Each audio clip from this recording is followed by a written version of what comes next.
Hello everyone, welcome back to my new blog. আশা করছি সবাই ভালো আছেন, সুস্থ আছেন। আজ একটা নতুন ব্লগ নিয়ে চলে এলাম শেয়ার করার জন্য। আজকে প্রায় 10:30 11টার দিকে বাড়ি থেকে বেরিয়ে পড়েছিলাম, যেহেতু একটা নেমন্তন্ন বাড়ি ছিল। আর নেমন্তন্ন বাড়ি যাবো, মিষ্টি নেবো না সেটা কি হয় বলুন? তাই জন্যই দেখুন বেরিয়ে পড়েছি। তারপরে এই যে ব্যক্তি, চেনেন তো এনাকে, কালকেই কন্টেন্ট মনিটাইজেশন পেয়েছেন, সেই জন্য বলেছিলাম না আমাকে পার্টি দিতে, সেই জন্য মিষ্টি দোকানে নিয়ে গিয়ে খাওয়াবে ভেবেছিল। তারপরে কিন্তু খাওয়ালো না, নিজেই দেখবেন। আমি আবার রসগোল্লা এনে নিলাম, বড় একটা রসগোল্লা নিয়ে নিজেই বসে গেছে খেতে, আমাকে আর খাওয়াতে দিল না। যাই হোক, তারপরে আমাকে অনেক বায়না করার পরে এনে দিল। যাই হোক, আমিও খাচ্ছিলাম আর কি। দিয়ে এই যে সব কিছু ওই করছিল আর কি, ভিডিও ক্লিপগুলো সেই নিচ্ছিল, বেশ আনন্দ তো, তাই জন্যই খাইয়ে দিচ্ছিল আর কি।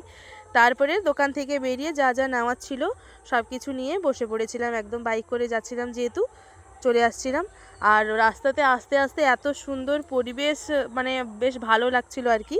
খুব সুন্দর ওয়েদারটা ছিল, আর রোদ তো প্রচণ্ড ছিল, তাও ভালো লাগছিল।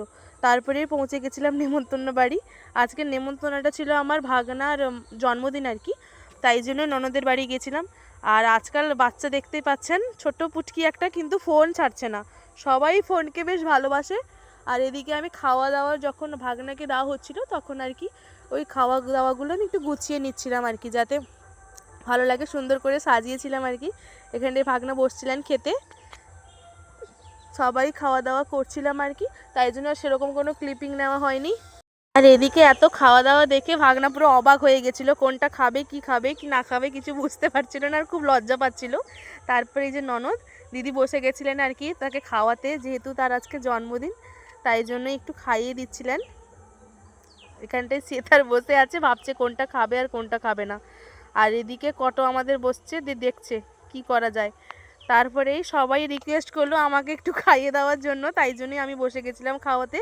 এত জিনিস ছিল, কোনটা খাওয়াবো কি না খাওয়াবো কিছু বুঝতে পারছিলাম না, তাই জন্যই দেখলাম মিষ্টিটা ছিল, আমি বললাম জন্মদিন যেহেতু, তাই জন্যই মিষ্টি মুখটা আগে করানো যাক, তাই জন্যই মিষ্টি মুখ করাছিলাম। তারপরে খাওয়া দাওয়া করে চলে এসেছিলাম আর কি। আর একটা সমস্যা কাল থেকে প্রায় আমি নোটিস করছি, আমি কোনো রিলস আপলোড করলেই না খালি ইস্যু আসছে, কপিরাইট ধরিয়ে দিচ্ছে। কেন যে আমার সাথে এরকম হচ্ছে, আপনাদের সাথেও কি এরকমটা হচ্ছে? যদি হয়ে থাকে একটু কমেন্ট করে জানাবেন। আর ব্লগটা কেমন লাগলো অবশ্যই কিন্তু কমেন্ট করে আমাকে বলতে হবে। আমার ব্লগগুলো কেমন লাগছে, আপনাদের কেমন উপভোগ করছেন অবশ্যই কিন্তু কমেন্ট করে বলতে হবে।